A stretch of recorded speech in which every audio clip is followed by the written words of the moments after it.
दिल्ली के शराब घोटाले के बाद और उप मुख्यमंत्री श्री मनीष सिसोदिया की गिरफ्तारी के बाद एक और नया घोटाला सामने आया है। वो आया है छत्तीसगढ़ से। जी हाँ मित्रों, छत्तीसगढ़ में 2000 करोड़ का शराब घोटाला सामने आया है और ईडी ने इसके सरगना को गिरफ्तार कर लिया है। आरोपी को कोर्ट में 4 दिन की रिमांड पर भेज दिया है। छत्तीसगढ़ में शराब की बिक्री और स्टॉक सब सरकार के नियंत्रण में है। राज्य में एक भी प्राइवेट शराब की दुकान नहीं है। राज्य की सभी 800 शराब की दुकान सरकार के नियंत्रण में और राज्य में बिकने वाली प्रत्येक शराब की बोतल पर 30 से 40% का कमीशन बनाया गया है। जांच नेटवर्क में एक्साइज डिपार्टमेंट के अधिकारी, सीनियर आईएएस अधिकारी और नेता शामिल हैं। आइए समझते हैं विस्तार से। राज्य में शराब के कारोबार की कमाई का एक बहुत बड़ा हिस्सा आबकारी विभाग से प्राप्त होता है। ईडी का कहना है कि राज्य में 2019 से 2022 तक 200 करोड़ से ज्यादा का मनी लॉन्ड्रिंग का घोटाला हुआ है। इस घोटाले में सरकार के प्रमुख नेता और बड़े अधिकारी शामिल हैं। घोटाले के मुख्य आरोपी अनवर डेबर को गिरफ्तार कर लिया गया है और गिरफ्तारी से पहले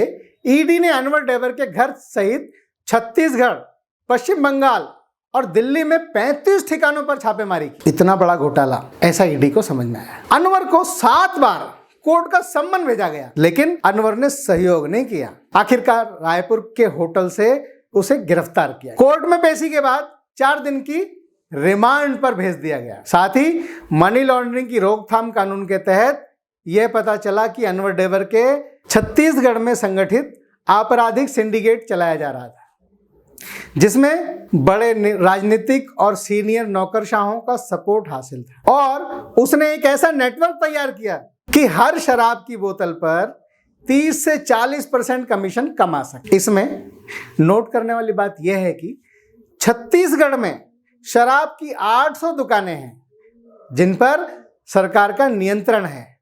राज्य में एक भी प्राइवेट दुकान नहीं है। शराब की खरीद बिक्री, स्टॉक राज्य सरकार के हाथ में है और 2017 में नई एक्साइज पॉलिसी तैयार की, जिसका मकसद था अवैध शराब के कारोबार को रोकना। अनवर ने अपनी राजनीतिक संबंधों का फायदा उठाते हुए राज्य के पूरे शराब कारोबार पर कब्जा कर लिया, उसे पूरा सिंडिकेट बना दिया। अनवर पर यह आरोप है कि उसने सरकारी ठेकों पर देशी शराब बनवाकर बिकवाली करवाई और उसने नकली होलोग्राम बनवाए और सीधा सरकारी गोदामों से दुकानों तक शराब पहुंचाई और इसके लाइसेंस के नाम पर भी कमीशनखोरी की। 2019 में अनवर डेबर ने राज्य में शराब सप्लाई करने वालों के साथ एक मीटिंग की और उस मीटिंग में क्या तय किया कि शराब की हर पेटी पर कमीशन और इसके बदले में शराब व्यापारी शराब के रेट बढ़ा सकते हैं। जो नकली शराब बनाई जाती थी वे सरकारी वेयर हाउस में न जाकर सीधे सरकारी दुकानों पर जाती थी ताकि इसका कोई रिकॉर्ड ना रहे, लेकिन पैसा बराबर आता रहे। इस तरीके से सरकार को सीधे तौर पर नुकसान हो रहा था और इस सिंडिकेट को फायदा हो रहा था। अनवर ने सिस्टम को इस तरह से तैयार किया था कि जिससे शराब व्यापारियों से लेकर नेताओं, अधिकारियों तक सबको फायदा हो।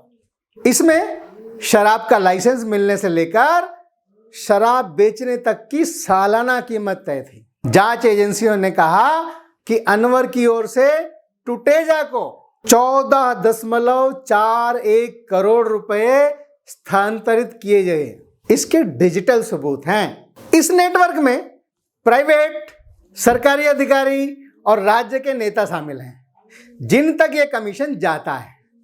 इसी के बाद अनवर को रविवार सुबह गिरफ्तार करने के बाद अदालत में पेश किया गया, जिसके बाद अदालत ने अनवर को 4 दिनों के लिए ईडी की हिरासत में भेज दिया ताकि इस पूरे नेटवर्क के बारे में जानकारी जुटाई जा सके।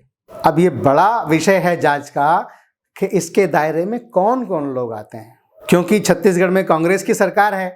कांग्रेस के कुछ नेताओं के नाम तो आ ही रहे हैं जो भी उजागर नहीं हो रहे हैं, लेकिन बताया यही जा रहा है कि कांग्रेस के कुछ बड़े नेताओं के नाम हैं इसमें। अब देखना यह है कि छोटी मछलियां फंसा करके इस केस को रफा दफा कर दिया जाता है या उन बड़ी मछलियों को भी जाल में फंसाया जाएगा जो इसके लिए उत्तरदायी हैं। चैनल में बने रहने के लिए आप सभी का बहुत बहुत धन्यवाद। मिलेंगे अगले किसी विषय पर, तब तक के लिए नमस्कार।